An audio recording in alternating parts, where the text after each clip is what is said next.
I'm sure I've mentioned this on a previous pod, but I have been applying for jobs recently. I took a little break. Now I'm back to applying.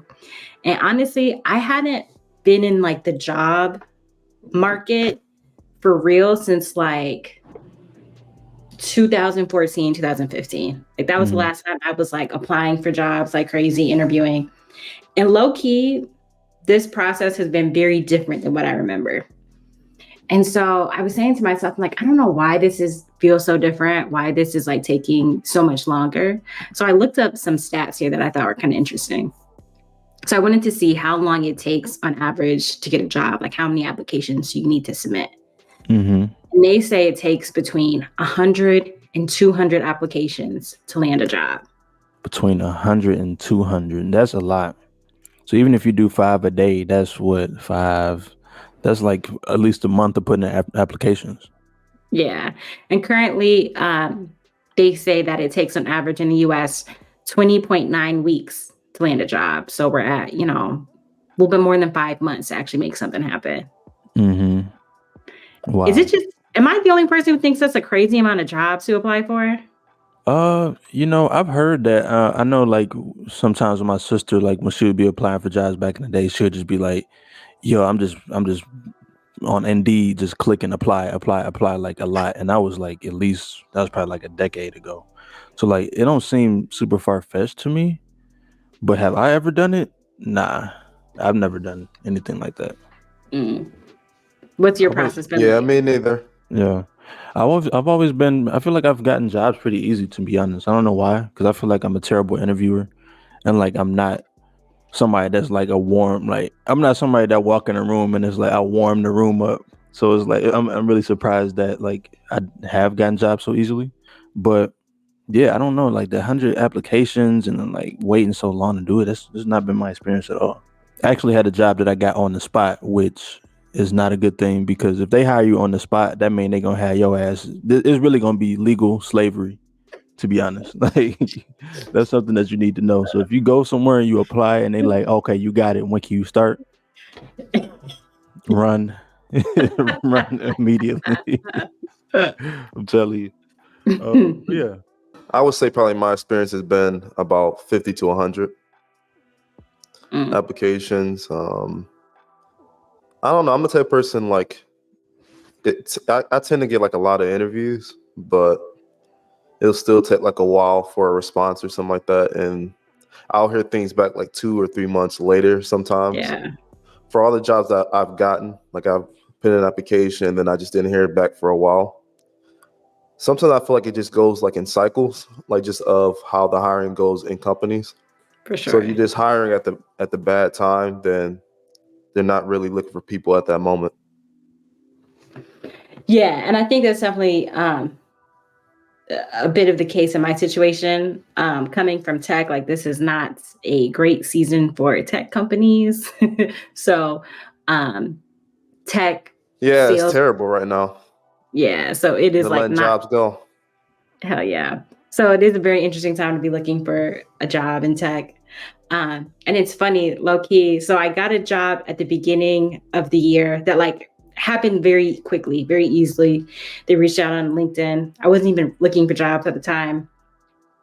Went to the interview. It was super chill and got the offer. And I was really popping my shit at the time because I hadn't applied for jobs yet and I got one off the bat. So I declined the offer because I was like, nah, I want 20K more right now. They gave me 10 and I was like, nah, that's not good enough. I'm out. Little did I know.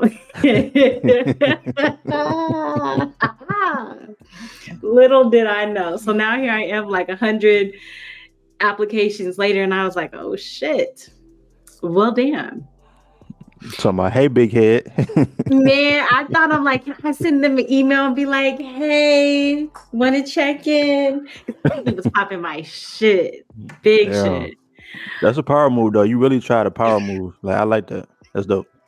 I did. And even like, I didn't even ask for more money. I just straight up declined. And they were like, well, what can we do to keep you? And I was like, 20 bands more. They're like, we'll give you 10. The other thing that I saw that was pretty interesting is there was a stat about referrals. I think it's where is it? Referred candidates are 3 to 4 times more likely to get hired than people who just, generally apply.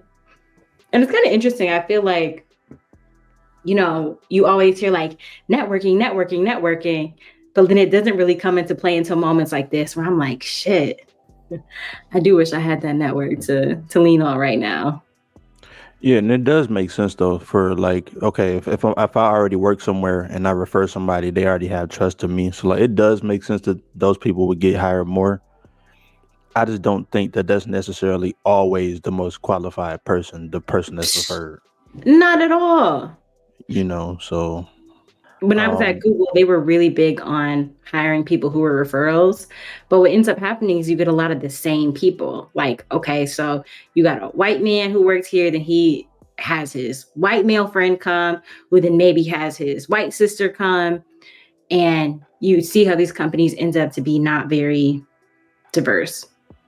That is so true. And we got a hiring special right now at my job where it's like, oh, you get an extra 500 or you get an extra 1,000, something like that. And so like, yeah, it's going to be a lot of people that just come in and like you said, you're really getting the same people. So you have to be confident in your current workforce. Like, okay, this is who we have. They're going to bring in people like them.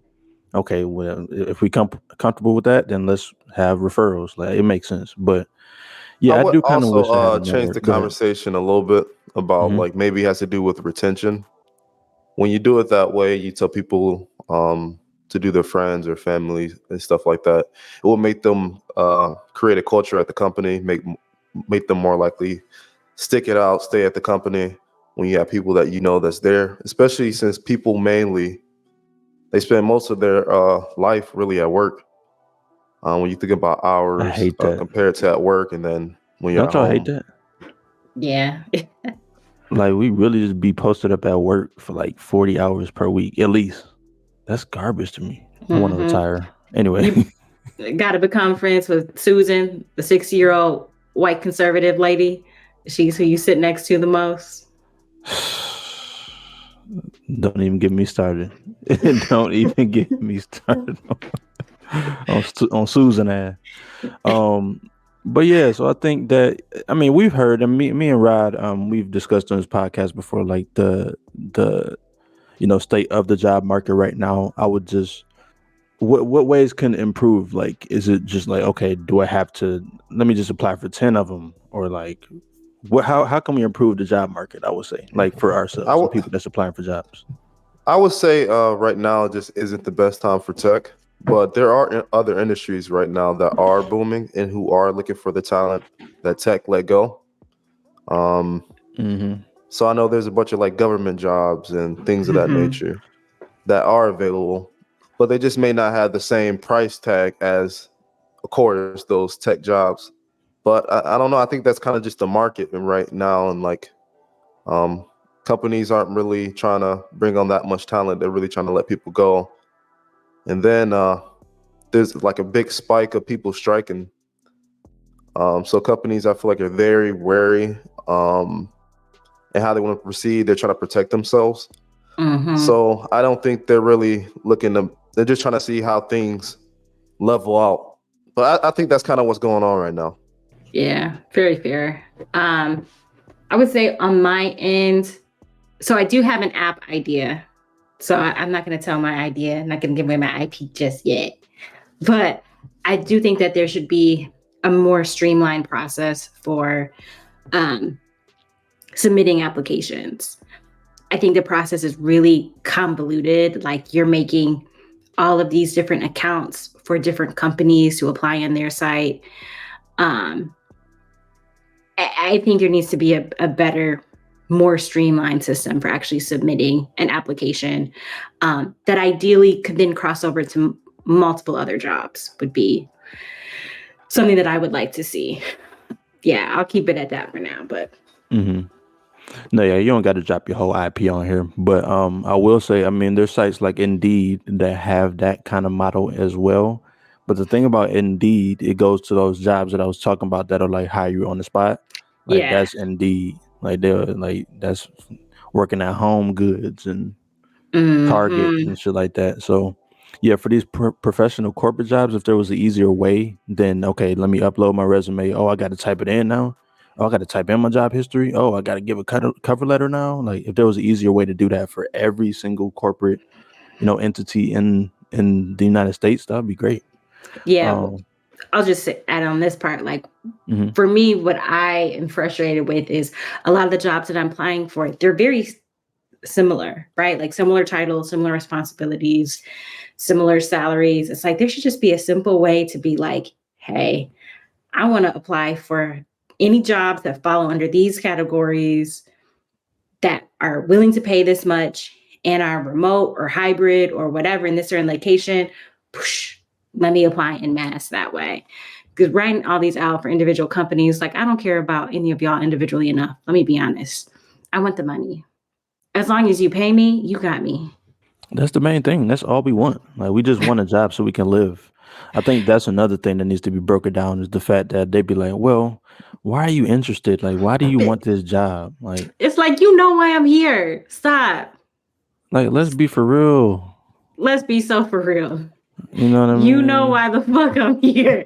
Like, And that's where it's in the interviews. I really believe in the company's mission. And I just really feel like I would be a great addition to the culture. It's like, no, I want to come to this office and sit with my headphones on and do my work and get the fuck out. And that paycheck better come on time every 2 weeks. Don't play with me. Not for real. Not for real. That's funny though, because I feel like I'm sitting here thinking about why they do that. Like, what's the point of them doing those different types of questions? I feel Because you're like gonna lie anyway. you gonna lie, but I feel like I think the only reason why they would do that is just to see like, oh, did they do the research on the company and figure out what the company is all about? And I guess trying to see if the person is a fit culturally for the company. I guess that's the only reason why. But at the end of the day, I'm just gonna say the same shit I told the last people. Like I just Yeah. really love it. I looked at the website and I was like, oh my God, like y'all got a tennis court and like y'all mission, y'all, you know what I'm saying? Like it's bullshit. And I think where these companies get lost is the culture usually is way more bottoms up than top down. Like the people that you have working there are going to create the culture. Yes, yep. So I don't care what the fuck the culture says on the website. I care what I actually experience at work. That's a great point. I'm just reading through these 5 reasons you're not landing your dream job. I mean, they're pretty obvious. So I'm not even gonna touch those. The people at the top of the company, like they live a completely different lifestyle than most of the company, though. Man, they they'll come to like company parties and stuff, like show face. Exactly. They talk about, man, I just did this, that. We flew over here. Like man, like what company you work at? Yeah. Like at Google, this shit crazy. One of our like senior leaders, she would come to town every so often to, visit the office. And she would come and she would have, an Hermes belt on and shit like that. It's like, bitch, that belt is more than a lot of these people make every 2 weeks. Like she was flexing? You feel like she was trying to flex on niggas? Or like, I don't know if she thought that like, oh, these brokies, they won't know what this is. So I can wear it to work. They won't fucking know. But it's like, bitch, I know what that belt costs. Stop. A lot. I feel like she thought that was like, she was like, I just throw this on like, she's like, this ain't even the real shit for real. There's something I had in the closet. Yeah, low key, that shit probably pockets it. That's like a Levi belt to her, to be honest. Hell yeah. That's why I be feeling like the distribution of wealth at companies, like it's just so greedy. Like there's no reason why like me doing a lot of the work for the company, I'm not getting paid. How? Like I just don't understand it. Like how y'all eating 48 oysters and all we get is a drink. You know what I'm saying? Like it's like a monarchy. It is. It's like, man, somebody at the top. A monopoly. He got servants. Oh, like a monarchy. Yeah. Yeah, the distribution of wealth. I mean, shit, man. The shit just not fair, bro. And I feel like we done talked about this at least 10 times on here just because we live in it, we in it. Like, but it's really just fair. Yeah, niggas complaining. No, but it's real though. This shit real. No, it's definitely real. But I mean, and ain't nothing we can really do about it. Like if we was at the top, we wouldn't say shit. I'm telling you. I was like, I got workers, and I'm not about to. Like, I'm not paying him that much. That's not what you're going for. That's not your going rate. Yeah. So I respect the honesty because I feel the same way, man. Y'all peasants down there, motherfuckers gonna do what y'all do. Anyway, though, let's throw a party. Let's go ahead and intro the episode, man. So, man, welcome to the Friends Podcast. Thank you so much for joining us. We appreciate you for listening. My name is Matt, and I'm here with my two co-hosts. What's up, y'all? It's Jermayne. And this Ron, this is the Friends Podcast. Make sure you check us out. We're streaming everywhere: Apple Podcasts, Amazon Music, YouTube, and everywhere that you can check out podcasts. Also, make sure you go check out our merch shop. Okay, can I ask one more question on the job front? Oh, yeah. Do y'all actually feel like you have a network that you could use to get you a job? I do, but I don't. Like, I know it's people I could contact that I haven't spoken to in a while, and like maybe. But like people that I'm like always in contact with right now, like I don't necessarily think so. Is that something that you struggle with? You feel like? I know people who are, at different companies and whatever, but like finding specifically what I want, I feel like it's hard. Like I got friends who work at companies, a lot of them that aren't in Michigan. So that kind of changes things. I feel like when you see a job opening online, sometimes you got to like hop on it and you don't have time to be like, damn, let me reach out to this person I haven't talked to in 4 years and be like, hey, how are you? How's your cat? I saw you went on a trip to Tulum on Instagram. Can you refer me? Like, I don't always have the time to massage that relationship. I might feel like, I need to just apply. And I'm like, I don't know what the better balance of that is. Like, maybe I got to shoot the shit more. I mean, yeah, I don't think it's a bad thing. I mean, we talked about Kanye West last episode, so I'm not going to stay here long. But Kanye West, he has this quote that I love, where it's like, if you can't be used, then you're useless, right? And so, like, all the people around, like, you might as well just, like, use those people. Like, if it was me, I'm not even going to sit there and try to shoot the shit. I'm going to get straight to the point and be like, hey, man, I need this job. Like, I'm not even going to hold you. I mean, I hope you're doing well. I hope everything good, but like I'm really trying to see what's up with the job and shit. Like, you still working at whoop-de whoop? You know what I'm saying? Like that type of shit. So yeah, I don't see a problem with keeping that network, because you never know when you're gonna be in need of something. That's fair. How you feel about it, Rod? You about to put that up there? Yeah. Yep. So wait, I'm not even gonna lie. What were you talking about? You know what? Next topic. Yeah, let's move on. Yeah, I wasn't even paying attention because I was like, I really didn't have too much of an opinion on it. Yeah, okay, that's all good. Let's talk about Halloween though. I don't know if y'all have an opinion on Halloween and shit like that, but Halloween is coming up. It's up in a couple of days here. So do y'all celebrate? Do you have any plans? Do you have costumes planned out? Are y'all those people, or do y'all even give a fuck at all? I haven't celebrated Halloween low key in years. Like I couldn't tell you the last time I dressed up. Okay. And so I'm assuming it's gonna be the same this year. Yeah, like in my mind, I would love to be a Halloween girly. I would love to be like, oh my goodness, I'm gonna like plan my costume for a month and it's gonna be super creative and I'm gonna post it on the gram. And me and my man are gonna do matching costumes. No. Mm-mm. Yeah, it's a lot. I'm not gonna lie. Rod, how about you? I have a feeling that you don't give a fuck about Halloween. Nah, I don't have any costumes this year, but I'm not against it. Sometimes like I dressed up before in the past. Okay. Yeah, I don't know. It really just depends if I have like plans like to go somewhere like a Halloween party.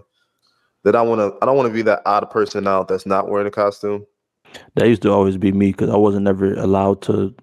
Like, my family was religious, so we wasn't allowed to celebrate Halloween and shit. So you were one of those kids at school. Yeah. That was I always be like, if you ain't dressing up, just go home. I couldn't. I wanted to. Like, don't come out. Like, if you ain't dressing up at a Halloween party, like a mask or nothing, like no effort, like it's just you and your regular jeans and a shirt. Like, keep your ass at home. Like, this ain't the party for you. So have you in life at this point, have you ever dressed up? Never in my life. Wow. The only time I dressed up, I was probably like 10, 9, 10, 11, something like that. And I had never had a costume before, and I wanted to go trick or treating with one of my homeboys, but I didn't have a costume, and I had like this blue T-shirt, and I think we like bobby pinned some like yellow letters to it, and so it was like I had a Michigan football jersey on, but it was really a blue T-shirt with yellow letters on it or something like that. That's as far as I ever went. Damn. How did you feel like today about your parents not letting you dress up? And how'd you feel as a kid? Because as a kid, I would have been heated. I was very mad as a kid. It was definitely like because it's just another like I'm already like a weird anomaly type of kid, just like in general. But then like that even just separated me further because it's like, oh, your parents don't let you dress up, or you can't trick or treat like that. Like you got to go to church on Halloween. Like what's that shit on?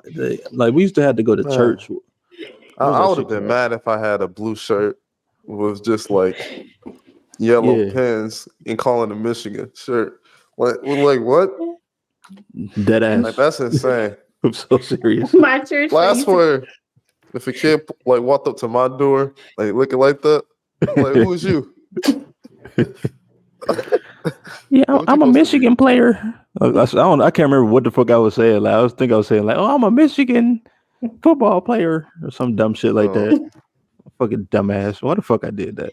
Um, At my church, they used to call it like harvest night. It's like, why Harvest can't we night. just not make it a thing? Like, either you're gonna do Mm, Halloween or don't do anything. But when you try to come up with the extra name, we're gonna do harvest night and watch, Christian movies at the church. It's like that's not the mm. same as getting in a costume and being out on these streets. It's just not. That's like vegan people. Like, stop trying to make fried chicken. No.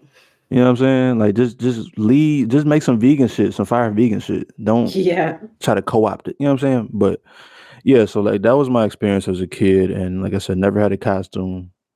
Um, Damn. I did go trick or treating a couple times, so that was always a good time.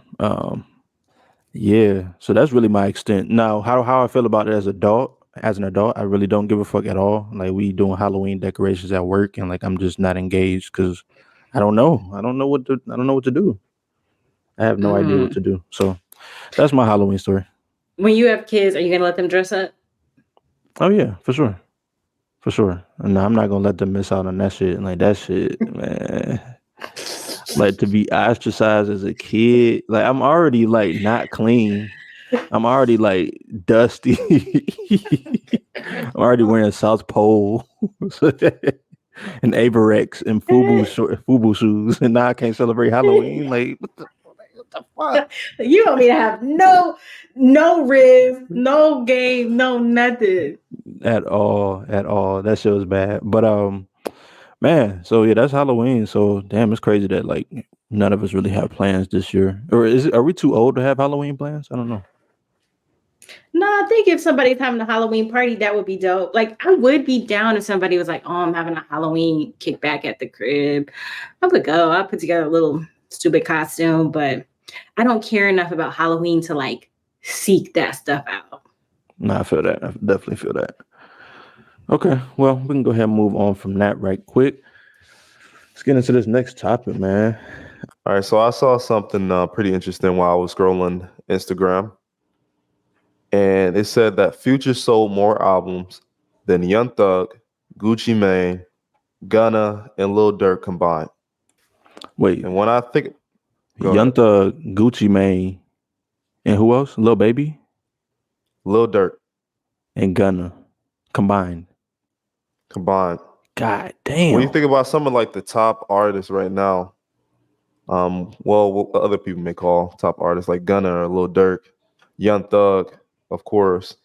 Hmm. We know he sold a lot of records. Gucci Man been rapping for 20 plus years, it seems like now.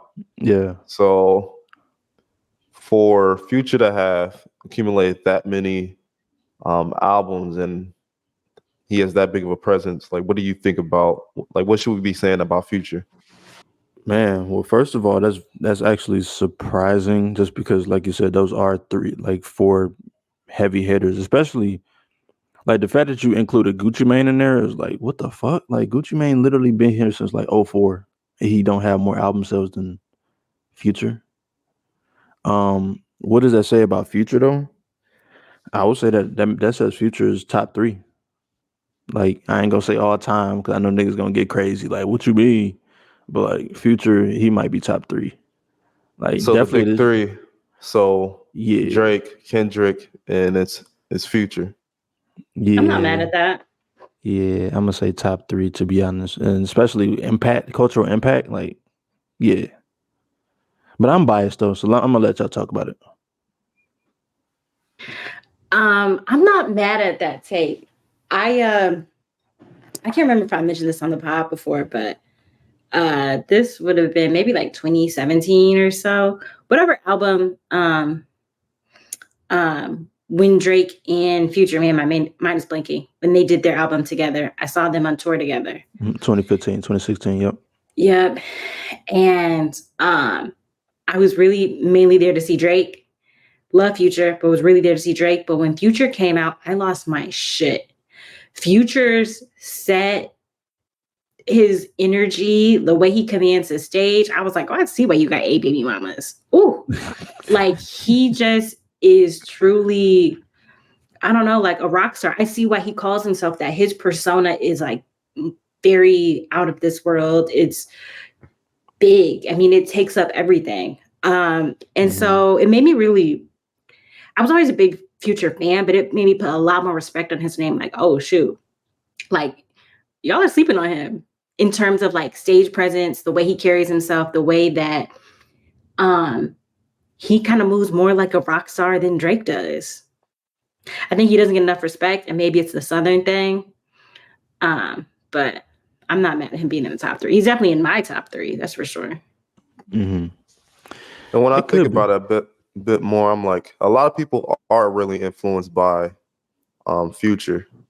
Like I would say the Playboy Cardi is definitely a big influence. Young Thug was an influence. Man, there's so many that all sound like Future now today. How they do auto-tune and rap, and even Juice WRLD spoke very loudly about being influenced. Like I would even say Drake was influenced by him. 1000%. Absolutely. I remember I was talking to you about him. I was like, Drake used to talk really like lovey-dovey about women and like his girls in the past and like how he felt. But now it's like when he got with Future, like after that, he started talking like real reckless to women. Like how Future talk about women in raps. Like it was like, man, like you fucked up pretty much. Like you lost. Like like you not. It is what it is. Like I got a billion more of you. Like he started talking real crazy about women. Like his whole persona changed. That is so true. I mean, but Drake influenced by everybody, but so it's like, can we really even like Drake somebody that pulls from everywhere? You know what I mean? So that is a good example though. I would say, I don't know, like, will there ever be another Future? Like, I'm trying to think of like who would be Future of like the next generation, but like nobody has hit me in that way where I'm like, damn, he could be as big as Future, which we didn't even expect this from Future. No. I would say here a good example. Like Playboy Cardi has dabbled in a bunch of different genres, been around the industry. Is like the rock star today. Like has a huge influence. Like not just underground, but like mainstream appeal as well. Like I feel like it's very reminiscent of a Future, and just the sound and experimenting and like always changing. Yeah, I can see that.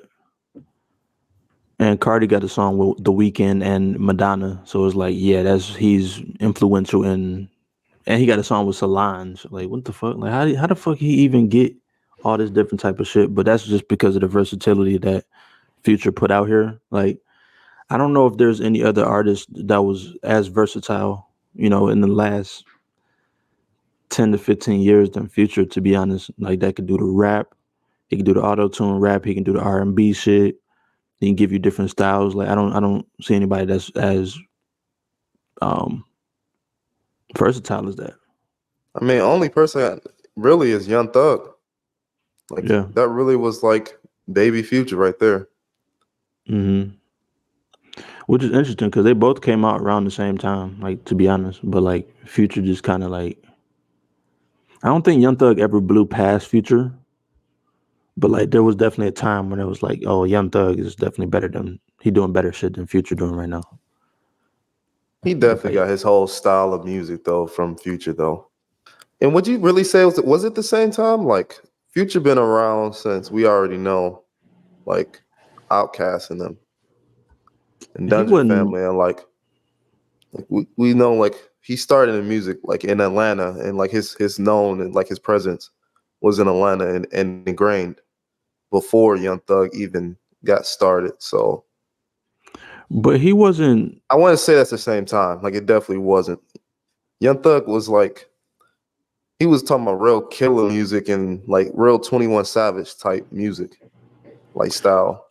The interesting thing is, I don't know if y'all know who Rich Kids is, and y'all know who Schoolie is. It's an artist from Atlanta, and like I feel like that's probably Young Thug's biggest influence. It's this dude. Like if you go back and listen to Rich Kids back in the day, like it was so big in the South, and like I feel like that's what a lot of the Young Thug early shit sound like. That was probably like 09, 2010. Future came out probably like 08, 09. Y'all remember Racks on Racks on Racks? Like that was like 08, 09. So it was really around the same time, to be honest. And I guess Future just got his opportunity earlier. But other than that, I think I don't know. I thought maybe Lil Baby could be it. He could be like the new guy that's like, oh, like he's him, but like, yeah, stop it. Well, let's stop it. Like, let's be real. Yeah. Baby he got one flow and one tone, really. Like, he just like a T.I. He in his own lane. But T.I. can rap though. T.I. got bars. Yeah, Lil Baby do too. Yeah, that's true. But yeah, so yeah, that's some crazy stats though. Like I said, a Future. That's just surprising to me that they fucking. How the fuck did he sell more albums than all them people, like combined? That's actually crazy to me.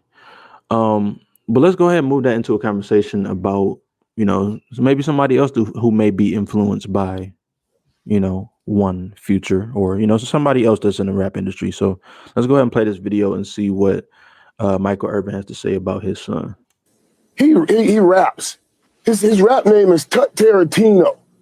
If you ever listen to some of his raps, I'm like, oh my God, where does this come from, son? You grew up in a gated community your whole life, but he's rapping my life because we romanticize and fantasize about that old thug life, ghetto life, and all of that stuff. Son. Okay. Well, let me ask you. Oh no, I want to actually play a snippet of his son's song as well. Oh yeah, we should. We definitely should. If this is the same guy, I'm assuming so. It's the same name. I'm gonna put this in the chat so you guys can show up his Instagram. This is hilarious to me. Okay, let me see if I can find that. Hilarious. 10 toes down. Okay. Yeah, this Tut Tarantino right there. Yep, that's the same dude. Well, Burbs baby, pretty kid. What? What? That's what you say. He lived in a gated community. He embracing it. Then he like, I'm a Burbs baby. Like a Burbs baby is crazy. Yeah, that's wild. Like, what the fuck is that? That's not what this song sound like at all, though. Okay. I found this song called 10 Toes. Okay, let's see what this shit sounds like. 10 toes down in the country club. Like where at? Like where you 10 toes down at? Let me go ahead and see what he talking about.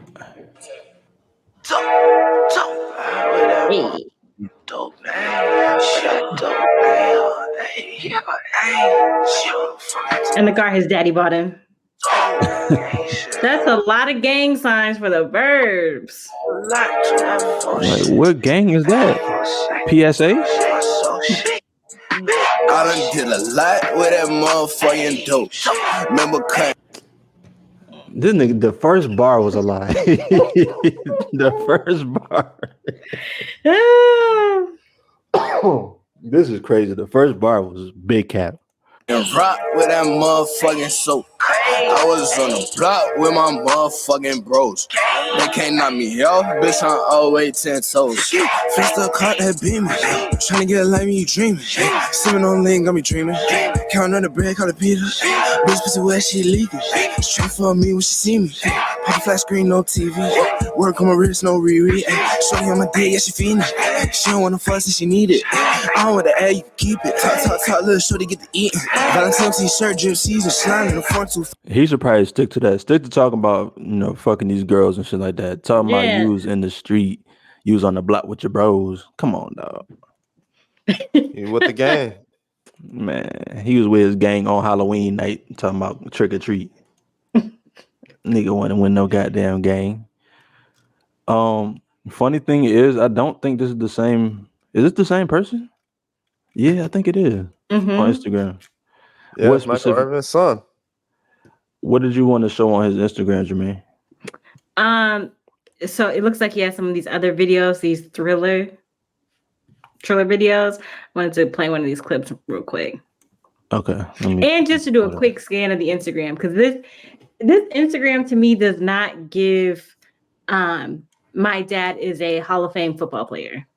Like, this is not Shiloh Sanders. Like, not at all. So yeah, play one of these videos. Let's see what one of these clips look like. Yeah, let's go with this one right here. Just dropped. Don't even touch me right now, bitch. I'm still, I might start tweaking. Last time I had seen me, I was in a 550 speed. I know I got him mad at much. I'm popping out this weekend. I was making more than 550 for 12, ain't even thinking. This pay on my mind, on my ground, y'all sleeping. Yeah. Nigga, where the defense at? Can't count, I'm getting tired of all the scoring. How they claiming they no Lil Word with no ties to your boy. You disrespect me once, now look, I'm getting fried off your boy. You getting you smoking packs now? Wait, go back to the comments. The first comment was like, "You were raised rich. Why do you want to cosplay as a hood nigga?" I don't get it. Let me see. Let me go back to that one. That song was hard though. I'm downloading that. I'm sorry. That shit was bop. That shit was rocking. I ain't gonna lie. I'm gonna pray for you, bro. You could have been anything choosing to cosplay street niggas. No, that's a great point. Shout out to 4K Michael for that point. That's a great point. Yeah, I don't get it. Like, why do people want to do this and they have so many opportunities? Like, I'm very confused why he's doing this. Because he could still be a rapper. Like, that's the sick part. You could be, from the burbs. You could be rich and still rap. But, like, you didn't have to do this. You didn't have to put up signs. You didn't have to pack just drop. Like, come on. Well, let's be honest. Jermaine, come on. Let's be for real. Like, do we want to hear privileged rap, though? It doesn't have to be privileged, but it could be more introspective. He could give us, some of the old school J. Cole, like college kid bars. He could just give more regular, quote unquote, regular life shit. But you specifically want to give street nigga vibes, and for what? That's not your life. Oh, I feel like it's more easier to emulate like hood music, street music, kind of like that style. So most people aren't gonna try to rap like Diddy, Jadakiss, Jay-Z, because it's a lot harder to come up with those kind of concepts and rap like that. Like, but they're just talking about gang and like, or like even on the other spectrum, shake ass and twerk. I fuck niggas. Like, it's pretty easy to do that. Like, that make that style of music, and people can emulate it. They see how much money it is and how much money they can make by making a quick turnaround music. I just want to, off of that point, give a shout out to is it Damani? T.I.'s son. Yeah. His music is actually really fire. Like, I found something on TikTok and I was really impressed. It's like, he was able to create a sound that is different than his dad's. And also with the stuff that he's saying, I'm like, this is believable for you. Like there was no, yeah, I'm a street nigga, da da da da, because that's not his life. Like we seen you on TV. Like you weren't in the streets. Yeah, that's a great example right there. Like he's a great rapper. I know he went on tour with like Rhapsody and Big Crit, and done his own little tours. So yeah, he's been around for a minute. Yeah, and to your point, like he's going the harder route because you got to actually really be creative and really be a lyricist and really write. So, I also feel like he's still spoiled though. Like your pop still T.I. Like you still had like all those like that network, all the people to help you. You saying you want to rap, it wasn't that hard for someone to come in and try to make that happen. Like you can even look on the opposite spectrum of T.I., like the other brother, like King. Yeah, like his music is hood nigga shit, like in money and women. Like so like he has both sides, like in his own family, like how the kid went very lyrical, J. Cole-ish, whatever. And the other one that just was like, it's hood, street shit. I'm turning up at Waffle House. Like fuck this shit. He cracked me up being like, oh, man, y'all saw me on TV, but I didn't live at that house. I lived with my grandma in the trenches. Yeah. I only showed up there when we had to record. It's like, first of all, that's a fucking lie. Number one. Number two, even if you stayed at your grandma's, you still have T.I.'s money. T.I.'s access. Like, stop playing. His grandma had an amazing house. Exactly. Like, what is he talking about? Like, it was a big house. Like, it was very nice. You think T.I. gonna have his grandma out there like that? Come on, man. What? I seen him try to play that shit. All of them. And that's a lot of rooms. Like, and his mother too. His mother got money too. Shout out to Tony. Exactly. Yeah. Like they not gonna have their kids out there bad. Like, come on, let's be for real. Come on, King. So fucking for real. But I seen a video of him. I seen he had an interview with Marco, and I kind of saw him in a different light. Like he seemed like actually. That's where that comes from. Like what she just said. Oh, that's what that. Oh, okay, yeah. He said that in that interview. Yeah, generally in that interview, he seemed pretty cool though. To be honest, like he didn't seem like a hothead. I remember like niggas was mad at him because he went to that Waffle House and shit like that. But like, yeah, he seemed pretty cool. But let me ask y'all this. He did say they played with him though, so I understood. Like he said, they obviously spit in his shit and like they smashed smashed his food. Like, and it was obvious, and he was just like, yo, he was mad. Like I get the anger. He just keeps making himself more and more of a target though. Like with those new big ass teeth, it's like, you already know people are gonna say shit. Just chill. Hey, but all press is good press though. So like as long as people talk about him, I guess. I think that this could actually help. Speaking of that, like all press is good press is like this could help Tut Tarantino, Michael Irvin's son, career. To be honest, because it seemed like he got a lot of comments on here. I don't know how his old shit looked, but damn niggas talk about he went to private school. What's the matter, dog? You embarrassed? Really, with the Tut Tarantino, like I looked on his YouTube, did a little research, whatever. His songs haven't been out for some years. Like there ain't no real new songs lately. So I don't know why like this clip is starting to blow up now of him airing his son out. And like now it's making a bunch of blogs and articles because it's just like, man, like it definitely didn't work out for his son, like the career. But it could blow up his career again though. Like I'm listening to it now and I'm like, okay, I can see this making some airwaves like in today's music. Like there's a lane for this. No, like I said, that snippet on Triller, I'm trying to find the name to the song right now because I really want to download that. That motherfucker was actually sliding. And that was 18 weeks ago. Let's talk about the since we were already talking about Funny Marco. G Herbo and Southside when they came up. Want to play a bit of the clip? Yeah, let me see if I can find a good clip for that. I don't know why they was on his head like this, man. Let me see, Marco G Herbo. Yeah, I still didn't watch it yet. Well, You aren't missing anything. Yeah, it was probably the worst episode. Even though it was kind of funny, but it was also like, all right, wait, they broke his watch? Oh, that's what you was talking about, right? Yeah, that was one of the videos. But I think there's a couple. See, that was behind the scenes. I didn't see that part. Let me see. Yeah. Funny Marco put that out like after saying how they did that. What? But also I was thinking like if they drop your watch and stuff, is your face supposed to just fall off like that? Hell no. I was like, I don't think that's really a real. That's why I was like, I don't know if this is pranks or jokes. Like I didn't, or is that fake? I mean, you be seeing the suit, so the watch can't be. The watch not crazy if that's a suit. I'll give you more respect. You deserve no face. You know what I'm saying? Hey, bro. Hey, shut the fuck up, dude. All right, let's get it. I'm giving you more respect than you deserve. So it's like, I'm coming. Damn. Oh, that's a piece of shit. For no reason. Literally for no reason. Man. So let's discuss. Go ahead.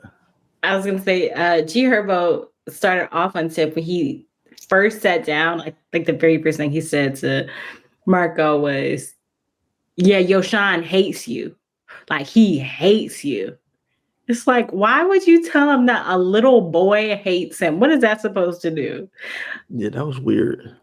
I should have known that the vibe was gonna be off once he did that. Because at first I was like, "What the fuck?" Like, why would he say that? But I gotta kind of give a little bit like of the other side.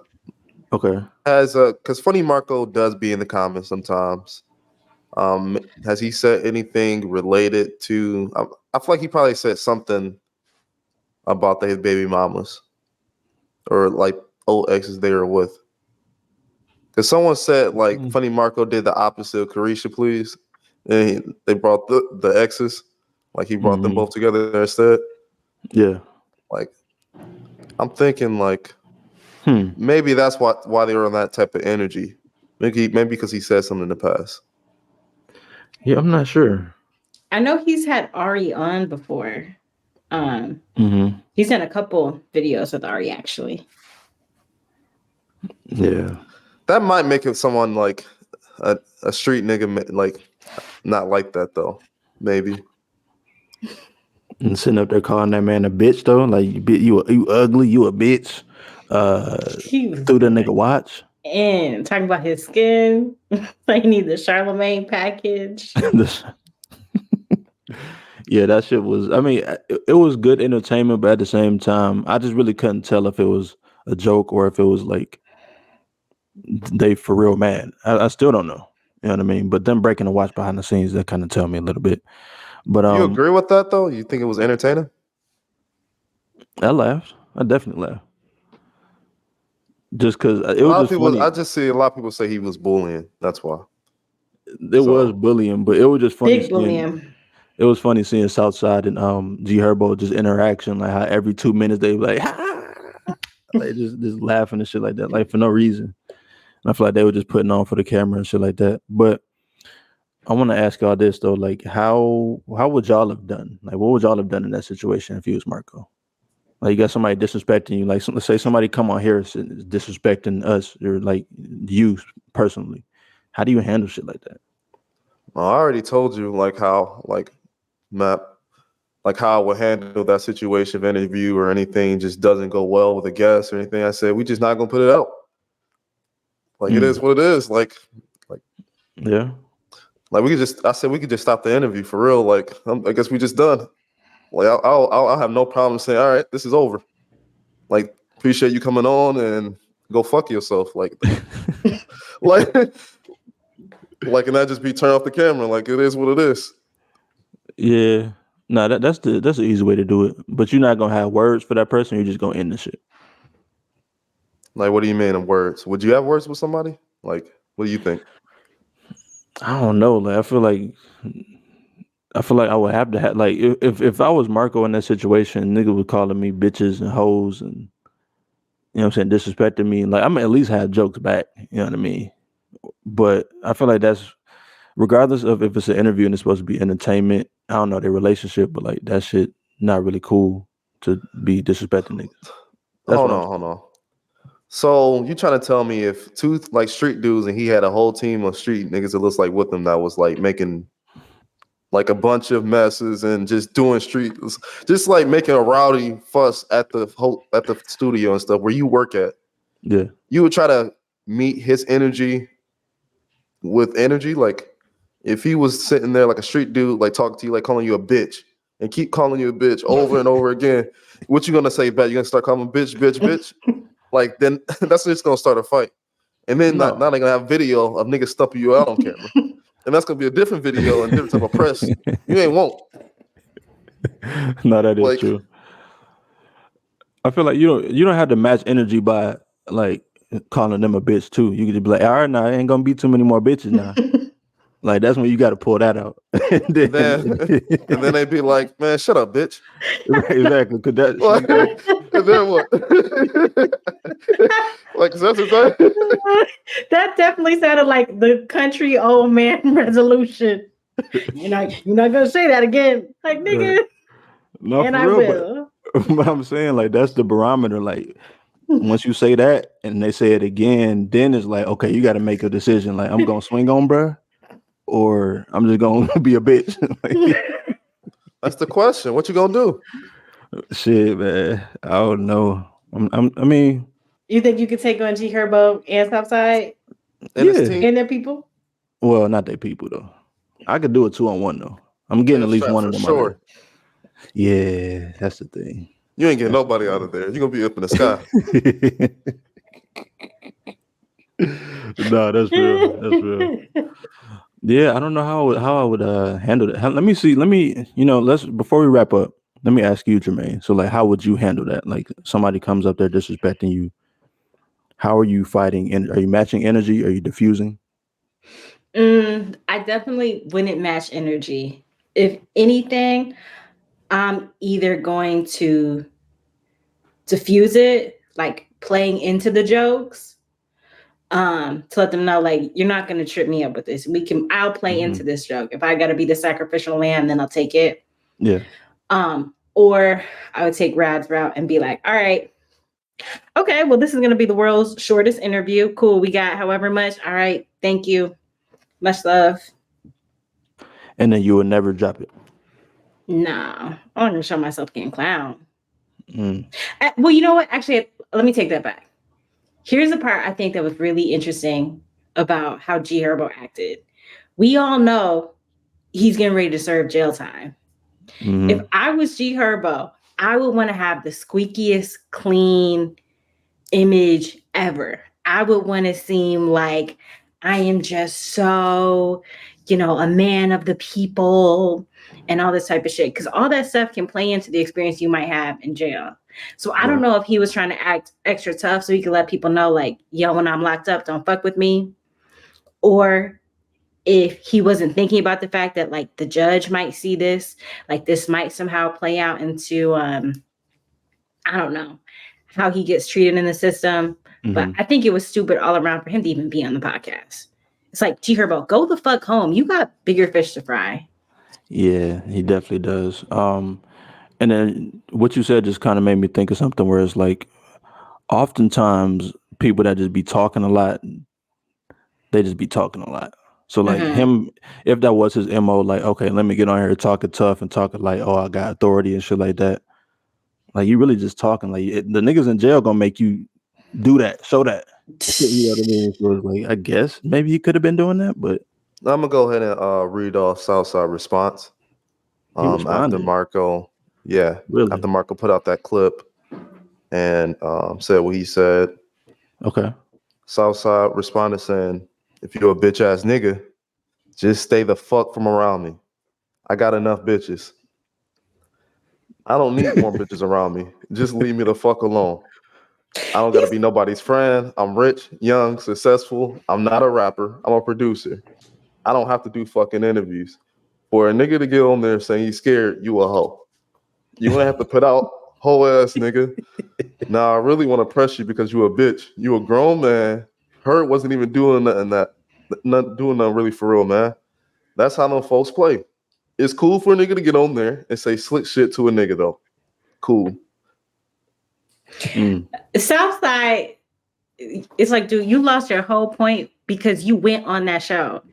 You didn't have to go. If you're a producer, then don't go on the fucking interview. If you don't want to talk, if you consider him a bitch ass nigga, then don't go on the show. Right. It's very simple. If you don't like this man, why would you show up on his platform? Nah, that was in response because of like how Funny Marco put out, like after he said, "Oh, this is how people act or whatever." He just because of the backlash and how people responded. He said, "Yeah, I didn't really feel comfortable." Blah blah blah. That's why he said that response. Like, why you respond like that? You a bitch ass nigga. Like now you making us look bad. Like that's kind of like how he taking it. He like you making us look bad by putting it out that way, saying, "Oh, you feel doing all that shit." Like if you was gonna put that shit out, and like you should have just not put the shit out. Like you a bitch ass nigga for that. But like, you could have just left it. What I'm saying is, definitely once Herb got on the interview changed, like the energy between them changed. And so if Herb really didn't fuck with him, then don't do the interview. Or like Southside could have done it himself, because Southside and Marco seemed to be cool when it was just the two of them. If you really don't like this man and you feel like you want to go on his show to like make him look like a bitch, like I don't see the point of that. Just don't do the show. You can respond in the DMs and be like, "Goofy nigga, I don't know why you wanted me on your show. Never, I would never do that. You're beneath me." But to be kind of like treating him like that in person, I don't see what the point was. It's like you flew to be here, you drove yourself, or had somebody drive you to the interview, all to like shit on somebody. Like, grow the fuck up. Yeah, it's like, why go in the first place? And like to your point earlier, Jermayne, where you were talking about how who I forgot who his girl is, but she was on that. Oh no, that's her show, Carisha. Yeah. And like how the Ari thing and shit like that. So like maybe he was like, all right, I just need to do an interview. I just want to get out there and do shit. And then now he regret it now because now he look bad. So I'm thinking that may be what it was. But you know what? Let's go ahead and get off I saw this other topic that we had that I was kind of interested about. Asking a woman her price. Yeah. I mean, I didn't put that topic on this. So I don't know what that means. I can add a little bit of background. Okay. So this woman I follow on Instagram was talking about how one of her male friends was like, "Hey, my friend wants to know what your price is." And she was like, "Oh, I don't really have a price, I don't necessarily like sell pussy. Like, yeah, I fuck with niggas with money, but I don't necessarily sell pussy." And I guess she was telling one of her friends about it, and they're like, "That's so rude. I can't believe he would ask you your price." And she was like, "Personally, like, I don't see a big issue with it because, like, you don't know how I get money. That might be how I get money. There's nothing wrong with asking me if I got a price. Like, it is what it is." So I was curious, like, is that a thought that ever goes through your mind as men? I've never thought to ask a woman about her price. I'm not the type of person who pays money for women, so I'm not really the best person for that question. But well, maybe I don't think it's like a big deal in today's society, though. Like overall, just in general, I think it's celebrated so much today that every time you turn on the TV or something like that, people are talking about, I want someone with money that has to have this amount of money, blah, blah, blah. So someone coming to you be like, if you're like out and about and someone thinks you're about that life and someone's like, "Hey, I don't know. It depends. I don't think it's really a big problem, but I see like the other side of it. If she was very upset and wanted to like hit him and be like, "Why would you ever say that about me?" Like I get the friend saying that as well. Yeah, and I was just gonna say, I also think like even if the price, and I hate to be that person, but like even if the price isn't a direct amount, even if it's not like, "Oh, it's gonna cost $4,500 to fuck me," like I feel like as men,